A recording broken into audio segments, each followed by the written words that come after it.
Una vez más, todos ustedes, bienvenidos a este mundo de nuestro curso de Historia del Perú. En esta oportunidad vamos a hablar sobre el caudillismo militar y cómo es que surgió en nuestro país. Ahora, antes de todo, chicos, esperando que todos estén muy bien de salud y lo más importante, lleno de alegría y felicidad en cada uno de sus hogares. Quien les habla, les saluda en esta oportunidad el profesor Enrique Cayo, a nombre de nuestra querida institución, el Liceo San Agustín. Bien.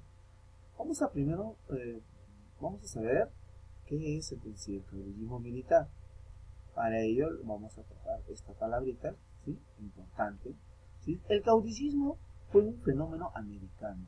Existió en todos los países del continente, salvo en Brasil, ya como consecuencia del enraizamiento de una monarquía nacional, y en Chile por el predominio de castas, ¿no? Y homogeneidad de sus elementos sociales, por sus condiciones geográficas y económicas. Ahora, mira, la palabra caudillo es importante saberlo, ya que se refiere a aquella persona que de alguna otra manera guía, ¿no? Aquella que se cree jefe, ¿no? Autoridad, que tiene ese poder de mandar, de gobernar sobre otros, sin que espere decisiones, ¿no? Simplemente es autoritario, por decirlo así, ¿no? Entonces, ese es el caudillo, ¿no? Y en el Perú pues se trató mucho de esos, ¿no? Lamentablemente durante esta época del caudillismo surgieron varios presidentes.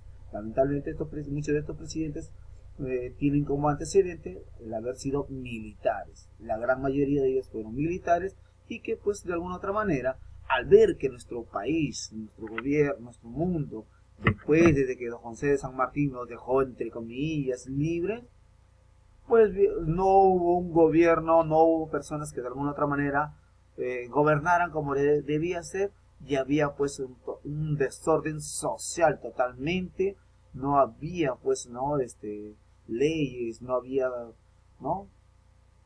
Totalmente era un caos, un caos. Y al ver esto, ¿qué hace? ¿No? Los militares, como manejamos hasta el día de hoy, ¿no? Todos sabemos que los militares manejan la idea de que tienen que defender su país contra viento y marea, contra espada y todo lo que sea. Pues ellos también pues optaron por defender y, ¿no? De alguna otra manera luchar por su tierra, ¿no? Pero lamentablemente al llegar al poder, como toda persona, como todo ser humano, sin querer, pues cambian. ¿Por qué? Porque el poder los hace cambiar y muchos de ellos entraban al gobierno no por querer gobernar el país y querer de repente sacarlo adelante, no, simplemente por llenarse los bolsillos. Entonces, eso es lo que sucede con el caudillismo. Lamentablemente en nuestro país se trata de aquellos presidentes que con antecedente militar, pues gobernaron y de alguna manera casi todo se beneficiaba para ellos mismos, para su bolsillo. Muy bien, volvemos a nuestra parte importante. Entonces, dice, ¿no? Durante nuestros primeros años republicanos el Perú estaba totalmente desorganizado, tanto en lo político como en lo social, ¿no? Entonces, lamentablemente la independencia que tenía San Martín fue algo bonito, pero como dicen, fue flor de un día nada más, y de ahí pues ¡pum! Se cayó. Ya no había ese orden, ya no había esa jerarquía de que alguien pueda gobernarlo, pero para fin de nuestro país. No. Entonces, este vacío, ¿no? Esta ausencia de un poder, de un gobierno, de alguien que nos autorice, es como cuando en casa no está papá ni mamá, los hijos hacen muchas veces lo que quieren, ¿verdad? Es lo mismo que sucedió. Entonces, a raíz de esto, ciertos militares que en plena batalla, que estábamos en pleno, ¿no? Conflicto contra los invasores que querían de alguna manera quitarnos o apropiarse de algunas tierras nuestras, es que ellos, a raíz de que fueron, ¿no? vencedores, la gente pues, ¡bravo! Eso, así tiene que lucharse. Entonces ellos usaron pues, ¿no? esta fama para su beneficio, y es de ahí que imponiendo poco a poco, imponiendo muchas veces sus normativas, pues, que llegaron pues al poder, ¿no? Al poder y ser de alguna otra manera esos militares ser presidentes, ¿sí? Y ya ser el gobernador del país. Es por eso que a partir de esa época es que nuestro país vive pues en el caudillismo militar. Algunos le dicen golpe militar, ¿no? Entonces desde ahí ya pues nace, ¿no? Más o menos entre 1827 y 1844, aproximadamente en estos 17 años es donde se dan pues, ¿no? Los gobiernos militares, ¿no? Todos los militares de alguna manera gobierna a su beneficio, ¿no? No, bueno, uno que otro por ahí pensando, ¿no? ¿no? En cómo de alguna otra manera salvar a nuestro país, ¿no? Con ideas importantes, ¿no? Sugerencias, pero lamentablemente no se da en eso. La gran mayoría simplemente lo hizo para beneficiar a la clase social alta y no a la, no al pueblo, ¿no? Lamentablemente no favorecían al pueblo, todo era su bolsillo. El caudillismo vive tres etapas importantes: el primer militarismo, el segundo militarismo y por último el tercer militarismo, ¿no?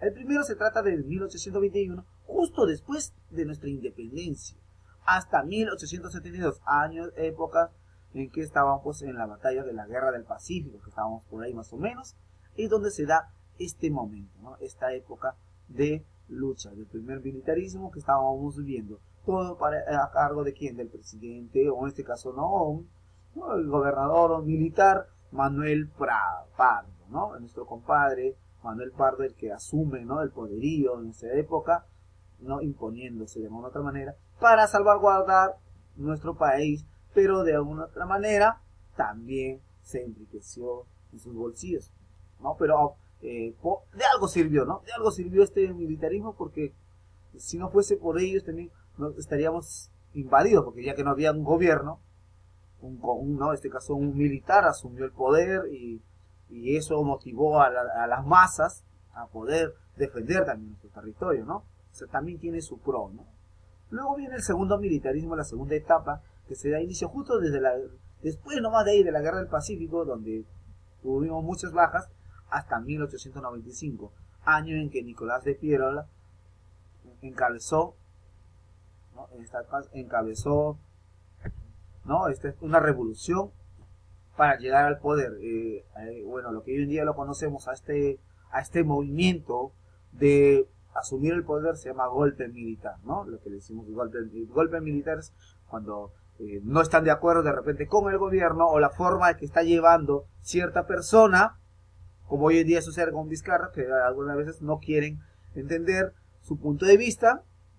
Ojo, que todos tenemos nuestra posición, eso se respeta, pero en este caso la gente más que nada, la gente de la clase alta, ¿no? De esas empresas, los señores empresarios, todos ellos, como no les conviene la posición de este señor, hay que sacarlo, hay que derogarlo, ¿no? Entonces sucedía lo mismo también en el segundo golpe, en el segundo militarismo. Nicolás de Piérola asume el cargo también a través de una revolución, ¿no? De una revolución militar, en otras palabras, un golpe militar.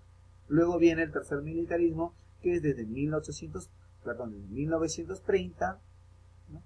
Hasta 1939. Durante este gobierno pues también surgen pues otros militares ya, ¿no? Para poder de alguna manera también apropiarse de qué, del poder, asumir un cargo, sentarse en el trono presidencial, ¿no? Entre comillas. Ahí tenemos a Miguel Sánchez Cerro, ¿no? Y también a Óscar Benavides, ¿no? Que también fueron personas importantes que de alguna otra manera también a través de su influencia militar, ¿no? Y de su osadía y conquistar también a las masas, que también de alguna otra manera, ¿no? Defendieron nuestro país, ¿no?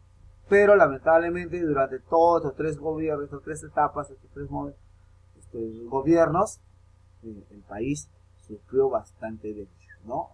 Bastante déficit económico, ya que vamos a ver más adelante algunos aspectos que de alguna otra manera mantenían una estabilidad económica hasta cierto tiempo.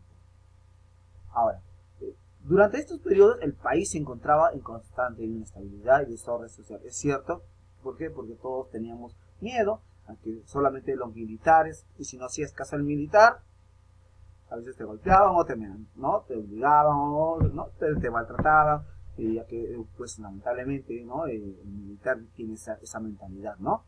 La mentalidad de las cosas se hacen a su manera, ¿no? Rígida, fuerte y a una sola voz, ¿no?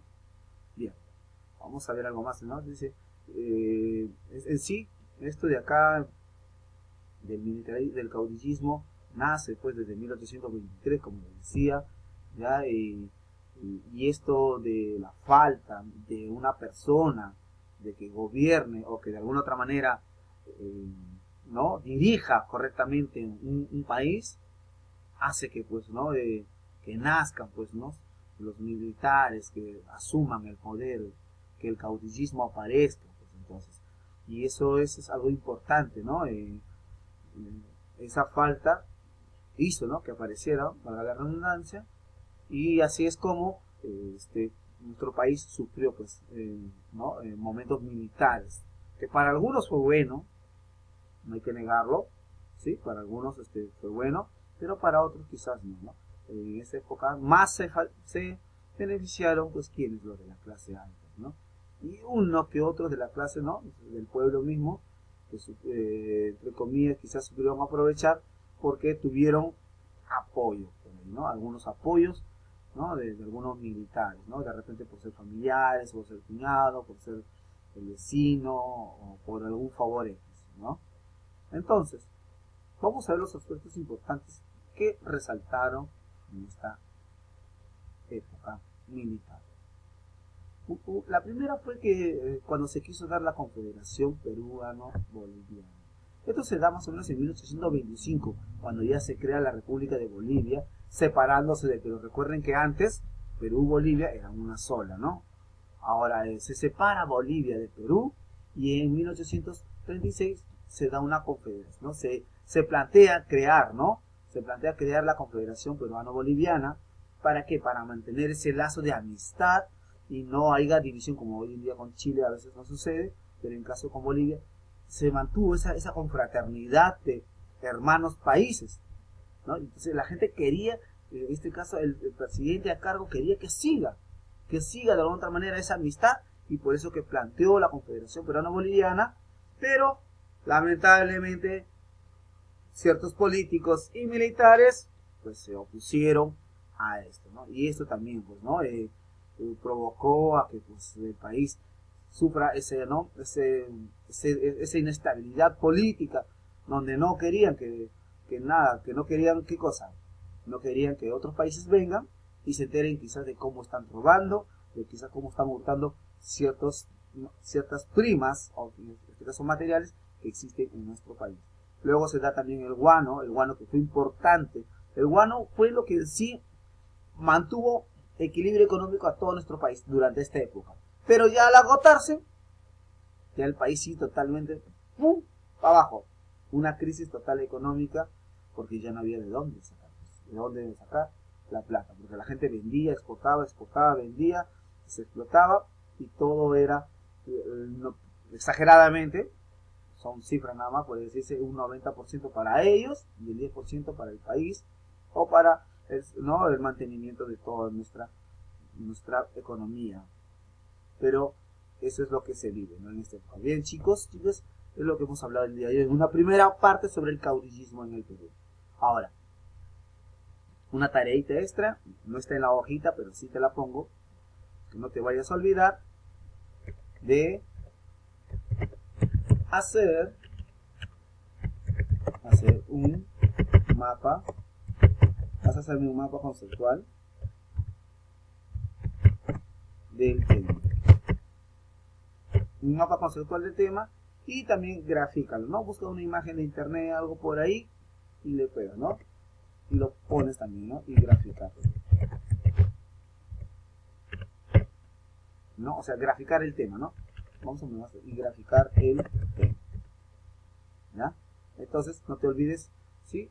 Esta es nuestra tarea del día de hoy, ¿sí? Hacer un mapa conceptual del tema y graficarlo a la vez, ¿no? ¿Ya? Entonces, no se vayas a olvidar. ¿Ya, chicos? Entonces, de esta manera es hacer, ¿ya? Graficar, vamos a ordenar, ¿ya? Graficar y hacer, antes que se nos acabe, y hacer un mapa conceptual del tema. Bien, chicos y chicas, cuídense mucho y nos estamos viendo en la próxima clase con la segunda parte del caudillismo militar.